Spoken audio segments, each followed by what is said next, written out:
So, welcome everyone to Tuntrelife and John and Hilde.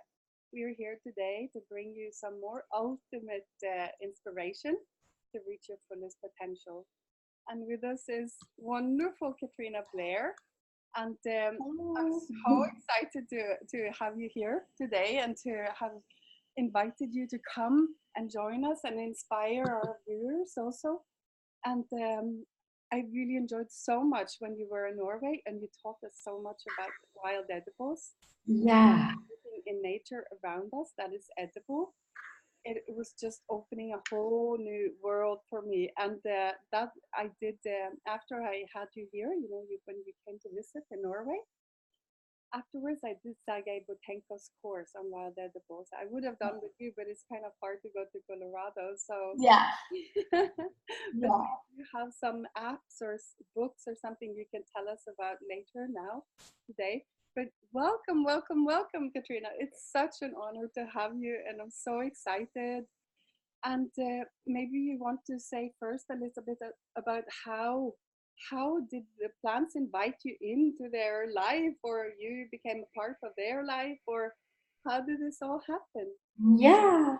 Well, it happened when I was a kid, and I was I grew up with plants because of my parents, but I definitely fell in love with plants myself when I was 11, and I was floating on this air mattress out in the mountains, and my whole family went and had lunch, and my cousins and brothers all went and had lunch, and I just kept paddling on this little air mattress all the way into the lake and around the corner till I disappeared from sight.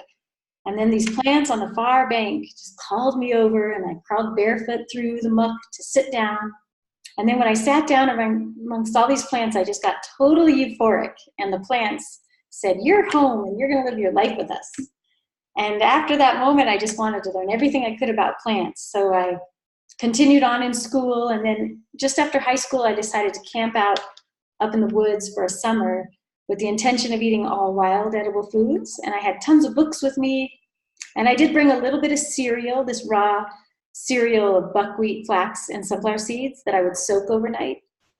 And I would eat that for breakfast, and then the rest of the time I just foraged. So that was a huge learning curve. And then I continued on with biology, and I did an independent study, and I'd go to the woods and study the plants and then come back and write a paper. So the plants have been my teachers from the beginning, and they continue to keep teaching me. And it's interesting that I find that the plants as teachers happen really potently by the inside out. So as soon as I ingest, say, a wild dandelion, the teaching starts happening from the inside, from the plants. It's Yeah. amazing. But can you encourage everyone to kind of embark on this adventure with the plants, like what you're saying, that you decided to go out in the summer and camp out and just live on wild edible plants? Is it something everyone can do? I do encourage everyone to embark on the wild plant journey. And the reason is because we all eat food, whether if you're a human, we eat. And because we are what we eat, it's so vital and essential really today, especially to eat from the local land, the wild gardens that are right outside, kind of like the wild animals do. The more we imitate how they habitat, how they take up space and eat, they eat all local, wild, and living, just fresh. And so the more we can imitate that, the more in harmony we get. But what I find was amazing is that when we start ingesting the landscape around us, we become the landscape, and we become really wise to how do we be the best caretakers of this garden, this wild earth garden that we live in. Yeah. So I do encourage the journey, even if it's tiny steps, just going out and bringing in just a few of the wild plants that you know and feel comfortable with, that's enough. And those open the doors to the pathway to continue. That's very beautiful. Yeah, and I have brought a flower for you today. This is a wild edible that is in season here in Norway at the moment. Wonderful. That looks like fireweed. Yes, and it would be so amazing if you could give our viewers some insight into how can you use this plant what does it have to teach us, or yeah, what kind of inspiration can we get from it? I mean, it's just about to bloom now, so you can't see the beautiful colors this plant has, but in a few Yeah. days it will be like bright pink. It's so Yeah. amazing. I just love Yeah, it. that's a gorgeous plant. And the fireweeds are amazing because the leaves are very edible. And Yeah, so you can put them in salads, and the flowers are so beautiful and definitely edible too. So you can add them to any of your dishes, and you can eat them raw or cooked. And the fireweed is really good for getting rid of any kinds of yeast or fungal, but especially yeast. But it's good for getting rid of candida from the system. So that's something you can use the leaves and the flowers to make a tea, like the whole plant. yeah, you dry it then first and keep it for the winter, even you can put it Yes, yes, wow. yeah. So it's a great. It slightly dries out areas that might be breeding fungal or yeast areas. So it's a really strong medicinal plant for that. Wow. Yeah, Yeah. that's great. Like here we also call it for the poor man's asparagus. Oh, perfect. Because apparently you can eat it as a substitute for asparagus. Wonderful. When it's young, the young shoots, like, yeah, Yeah, definitely. great. Yeah.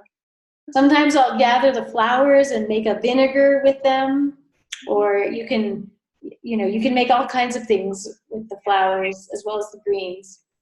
Yeah, you should tell us a little bit about how you serve all these wild edibles and what you do in Durango, to Yeah, teach people and about your community and the Turtle Lake Refuge. It's so amazing what you have built up there, and I'm really excited to hear how it's grown. I mean, yeah, such an important part of the future to become more and more sustainable locally, like for everyone. Can everyone can bring this idea, maybe your concept, to build them yeah. locally where they live. It Beautiful. would be awesome if you could share some of that. Okay, Yeah. great. So uh, the Overhaul nonprofit that I helped start 20 years ago is called Turtle Lake Refuge. And back then I just had a three-wheel bicycle, and there was some land for sale that's right near where I live, Turtle Lake, which is just that way. I went swimming there this morning. There, 5 turtles swam by me and poked their heads up and looked around and continued on. But there was this 60 acres of land for sale, and at the time when I called the number, they were going to build a big Meadow Lake Estates on that wetland, and I thought that's a bad idea. So I started serving these wild, locally grown and living food lunches off of a three-wheel bicycle to make money to maybe buy the land. And so for a year, I peddled all this food to a local community building and served lunch twice a week. And we didn't quite raise $500,000 to buy the land, but we raised enough awareness that a neighbor bought the land and put it into a conservation easement. And so Turtle Lake Refuge, that little piece of land got protected, by the grace of the universe. Wow. But the mission of Turtle Lake Refuge is to celebrate the connection between personal health and wild lands. And so it's not just about one piece of land, it's wild lands everywhere in the world. So we've continued on, and we're still serving lunches twice a week, every Tuesday and Friday, Turtle Tuesdays and Frog Fridays from 11:11 to 2:22. So if you ever come through Durango, come to lunch. But then we also, the other days of the week, we grow microgreens that we distribute to the local restaurants and stores and all the public schools. And then we make wild food, living food treats. So we do acorns. We gather our acorns from the oak trees and make a seaweed cracker with the acorns and seaweed and sunflower seeds. And we'll gather the wild choke cherries and make little cookies. And the wild greens we dehydrate and put into little cookies and balls and energy bars. And anyway, we even have ice cream, and we have a whole host of yummy, delicious foods that we make in our commercial kitchen. And then we also do a lot of education, and we do that. I mean, all the lunches are educational because they're eating wild foods. And then we have a wild food CSA, a community supported agriculture project, where people get a goodie bag of wild foods and learn about it. And then I teach retreats. I'm leading one this weekend up into the mountains, and it's a wild foraging retreat. So we'll gather the food and make our meals with it and learn how to survive off the land in a really very stylish way. and then we have a project that's called Be Happy Lands, and it's helping manage large areas organically, because all across the world there's these weed, I guess, standards where there's certain plants listed on the noxious weed lists of every country and every state and every county. And unfortunately, when it's, so for example, thistle would be one of those plants, and most countries spray herbicide to get rid of it. And so we're offering an entire different approach of where we'll harvest these plants and then we reseed and add compost and mulch. And basically our goal is to stabilize and fertilize the land, and then the land naturally succeeds into a more balanced ecosystem. Anyway, so those are a few of our projects going on right now. Wow, it's really inspirational. I think I can't even understand how you have time to do all the things, because you also have to tell us about your book. Yeah. Your book that you wrote. Yeah, so The Wild Wisdom of Weeds. Yeah. This book focuses on, it's a very empowering book. The goal is to teach everyone across the world how to identify these 13 plants that grow all over the world next to humans, wherever we live. And they're survival foods, meaning that they are edible and medicinal. And then these 13 plants also regenerate the disturbed lands that the humans, we like to disturb land. And so it's this beautiful symbiotic relationship between our own health and these wild plants. So the book goes into detail about how to use the plants in different recipes and how to identify them and how we use them in our community here too. But how did you decide on these 13 plants? Well, it was so fun because when I came to Norway, I was in the middle of writing the book, and it was so fun to do some research over there and of course find all 13 plants. Did you even find amaranth? Have you found amaranth? No, I'm not sure if I ever did find that. I'm not sure, but is it just like a grass plant, or I'm not sure, but did you see it when you were here? I think I did, because I also went to Finland. Yes. and I think the only ones, there were a few that I didn't see up there, but I talk about it in there about. But when I look online, even if I didn't see them specifically when I was there in that moment, they're definitely in Norway. Yes. And it's not a grass. Amaranth is more like lamb's quarter. Oh, really? Yeah. Okay. Yeah, it's a close cousin of lamb's quarter. Yeah. And there's different varieties. Some grow really tall and some stay really short. But they produce a prolific amount of black little seeds that are high nutrition. Yeah. Just goes to show that it's important to be able to identify the plants, because me with this amaranth plant now, I'm kind of uncertain about what it looks like. So it's important to kind of like read up on these things and be certain about what plant it is you're harvesting, because some of them are even poisonous. So and they have lookalikes also, some of the poisonous ones. So they might look like a safe plant. And maybe you want to mention this, or Sure. Yeah, luckily most plants out there are safe. There are definitely, however, a few very poisonous plants, such as poison hemlock. And poison hemlock looks a lot like parsley. So when you're first getting started, it's not a bad idea to identify, even just a handful of the poisonous plants. But usually there's only about a handful, like 5 around your area that are really toxic, that you just wouldn't want to even test. But the majority, like 90% of the plants out there, if you just put it to your tongue and taste a tiny bit, your tongue will tell you immediately, spit me out, I don't like it, or it's okay. And if your tongue likes it, then that's a usual indication that it's safe. Okay. But you do have to take it slowly, because sometimes if you don't take the time to just hold it in your mouth singly without a mixture of other plants, then you can't tell as well. So just take that little time to get to know something new, and then you still have time to spit it out if it's like burning or acrid.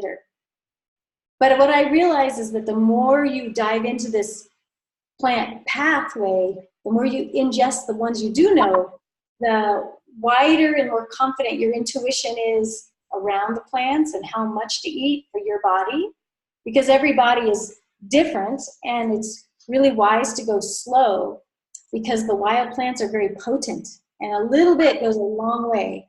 So you don't need to eat a huge plate full of something. Sometimes just a bite or two is enough. That's true. But how about like the wild edible trees? Because you were just mentioning a while ago how you use the oak acorn. Can you talk a little bit more about the trees? Because that's something John and I were very much into, the trees, and we would love to learn more about how we can use them without, of course, harming them, because we love them very much. But that would be great to learn more about. Do you have elms in Norway?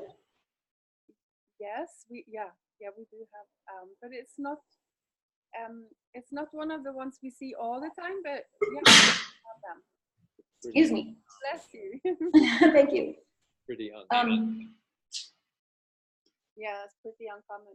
Yeah, it's the one with the big leaves, like sort of like a maple leaf, but like divided, isn't it? Like drop.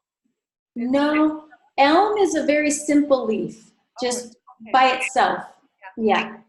But look into it. Yeah, but the elm trees are delicious, and you can eat the elms. And I eat the elm trees in all different stages. So I'll eat the little flowers when they first come, and then the little seeds. They're called zamaras, and they're very nutritious. And I use them for cereal and just in salads, but it's almost like when they dry, they become like a little popcorn. Or you can add your milk to them, and it's a little crispy cereal. But then the greens, the whole season are delicious. And I like to make a green juice. The flowers, say that again? Do they have a flower? Yeah, they start with their flower before they have their leaves. Okay. Yeah. And so the flowers look like little strawberries on the twigs. You can eat those first. Yeah. Then they go to seed. Then the leaves come, and then you can eat the leaves all year round. So I make green juices out of the leaves. Yeah. Like this morning and yesterday, they're just abundant and easy to harvest. We have used a lot of birch though, right? We've used both the leaves and the catkins, and also some pine pollen we use in Beautiful. And the spruce shoots. Yes, beautiful. How do you use the birch leaves? I have just put them in the smoothie, because they have a very bitter taste. Okay. Yeah. The shoots. So, yeah. Yeah. They get bitter as the summer comes. Yeah. Yeah, there's close cousin of our aspen trees here in Colorado. And aspen is where aspirin was originated, the acylic acid. Mm-hmm. Anyway, they are really good for getting rid of pain and swelling and headaches. Anyway, and they're a little bitter too. Yeah. Yeah. But the little pine tips and the spruce tips and the fir tips, all the evergreens are very delicious and really good source of vitamin C, and really good for your joints also. So it's great to eat them as well as make tea. Yeah. Yeah. It's awesome. And what do you do with the acorn? Do you just kind of like pick them up in the autumn and save them for the winter larder sort of? And then you have lots of really high protein food for the winter. And yeah, the acorns, there's so many different varieties of acorns. But the acorns that I use here locally is a white acorn, and they're very low in tannic acids, where some acorns are very high in tannic acids. And your tongue will tell you, with ours, we can eat them raw right off the acorn, off the oak trees, where a lot of other oaks are very high tannic acids, and you have to leach out the tannins using water.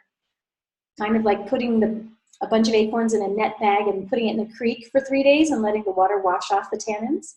Then you can eat them. But ours, we can eat fresh. So I just use it like any nut, and we make ice cream with those acorns, and we blend them into milk and make all kinds of treats. That's awesome. Yeah. You should also tell us a bit about your new projects. What are you working on now? It would be fantastic to hear. Yeah. So one of the new projects is to help remediate land that's been chronically abused, let's say with herbicides or chemical fertilizers. And we're using mushrooms to remediate the land. And very on a personal level, that's kind of a more intimate level, for the last 20 years, our farm, we have a 2-acre farm near Turtle Lake. So we have our cafe in town where we serve lunch, and we have our grow rooms, and then we have our farm, and we have greenhouses and honeybees and fruit trees. But right next door, we had a fence line. My immediate neighbors ran the herbicide company for the whole town. And so they had several 1,000-gallon tanks of herbicides and chemical fertilizers that they would store in the shed right next to us, 10 feet away from our gardens. And for 20 years, I was living next to this, and it really inspired my life's work. It's the reason I wrote The Wild Wisdom of Weeds, was because I didn't want this in my backyard, but I didn't want it in anyone's backyard. So the only way to move it beyond that was to communicate, educate the humans that we don't need to have it. We don't need to do it this way.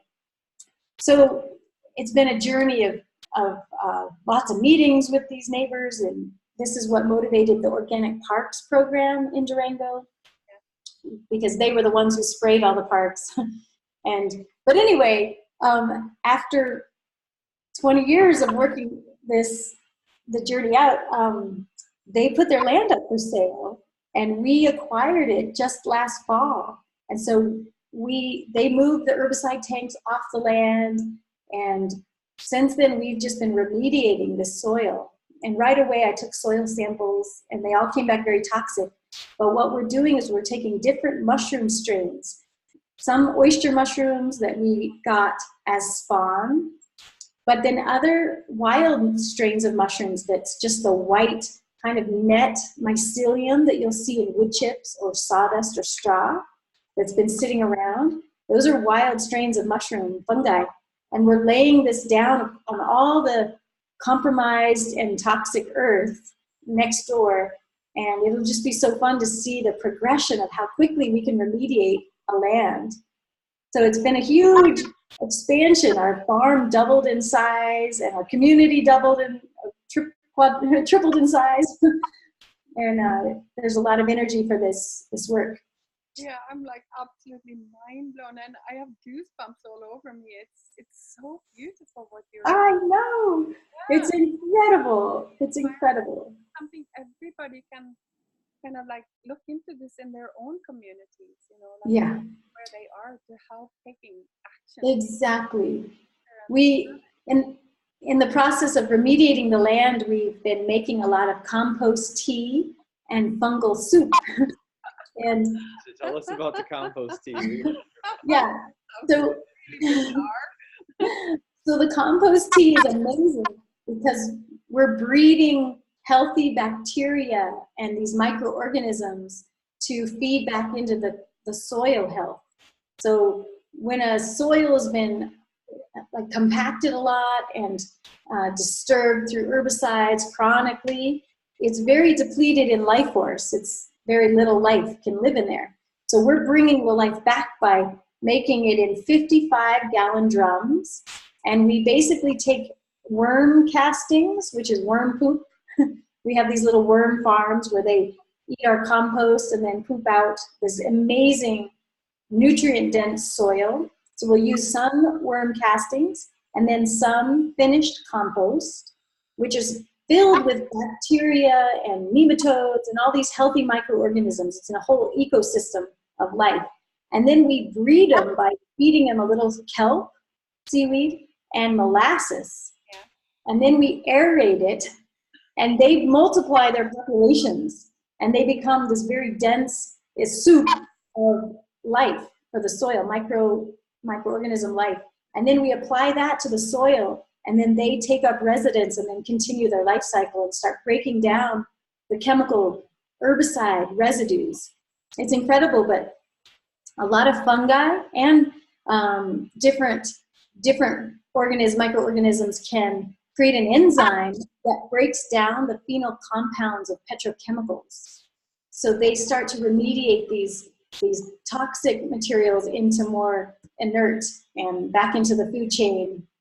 So that's compost tea. And we aerate it for 24 to 48 hours, and then we use it up, within a week at the most, a lot of times sooner. And then we make another batch. It is like what we are using here. We use netto water. I think it must be something similar, right? Because we leave the netto to soak in water for maybe like 14 days. Beautiful. Yeah, and then it's like really potent. So you have to dilute it by 10 or something, because it's very strong. You'll just burn the plants if you put it directly on. Wow. So that one also, I think, is super nutritious for the plants, and they really respond well to this compost. That's fantastic. Yeah. We do that sometimes with comfrey leaves. Yeah. Yes. Wow. That's great. Oh, but I think we should start, we've been holding your time so much, but we have to ask you before we go. Wait, first we got to talk about, I just want to talk about dandelion. Okay. No, because that's the one that everyone is trying to kill, to use these Yes. herbicides on. So just talk about that one just a little bit. All right. The whole of the dandelion is a wonderful food, a little bitter, little sweet, puts you in the mood. Grind your coffee from the roasted root and make sweet music from the singing flute. So the whole of the dandelion is edible, and it's one of our celebrated plants, and we're trying to educate that more and more. We started the Dandelion Festival here in Durango. This will be our 12th annual festival this next May. And the whole idea is to create organic parks where we don't spray and kill these plants because they're so important. Dandelions have more calcium than milk, and so they really build our bones and our integrity. And of course, they're, these wild dandelions have lived outside their whole life, and they're a perennial plant. And so this deep, deep root pulls in all these minerals that we don't get in our typical daily food from the supermarket. But they bring all these minerals into the green leaves. And then when we ingest them, we get the entire rainbow spectrum of minerals that we need to be really healthy and in full integrity. So the dandelion has just this brilliance as this plant being that's lived its whole life outside. And as soon as we put it into our mouth, that dandelion's brilliance becomes us. And we start to incorporate into our muscles and our tissues and our cells and even the way we think. The dandelion has figured out how to survive in this 21st century of change. And so by ingesting them, it's going to help us be resilient to all the changes going on in our climate and our societies too. Yeah, and we become survivors. Yes. Challenges that we are in. Yeah. It's so beautiful. I'm so excited about, even the Dandelion Festival is something that we should look into for long. It's so much fun. Yeah, it's fun. Yeah. But you have to also tell us about your twin flame, because a little bird has told us you're in union with your twin flame, and it's so exciting to hear. It's true. Yeah, we were just talking that next time he should come and be on this show with me. But his name is Tyler Van Gemert, and he's wonderful. And we co-teach a lot of times where he does acupuncture and is more of a healer. But together we do this great class called the Chi of Wild Foods, where he leads us in qigong and some movements, and then I'll go and lead people in the plant walks, and then we'll come back and make a great feast together. We definitely need to have you back. Yeah. A twin flame special. Yes. Exactly. That'd be wonderful. Qigong, Yeah, and we it do would be so qigong great every to- morning. Yeah. Oh, great. Great. So thank you so much for coming, Yes. and it was Yes. to see you again and feel your energy. So Yeah. It's an honor to be a guest of yours on your show, and I really love what you're doing. thank We you. have the books linked on our website so people Yes. can get them there. Yeah. They are, Great. especially this one, it's lots of recipes. It talks about the 13 plants, and it's lots of good pictures, help you identify the plant. So both of these will be linked on our website. Yes. Wonderful. Thank you. Thank you. Have a beautiful day. Bye-bye.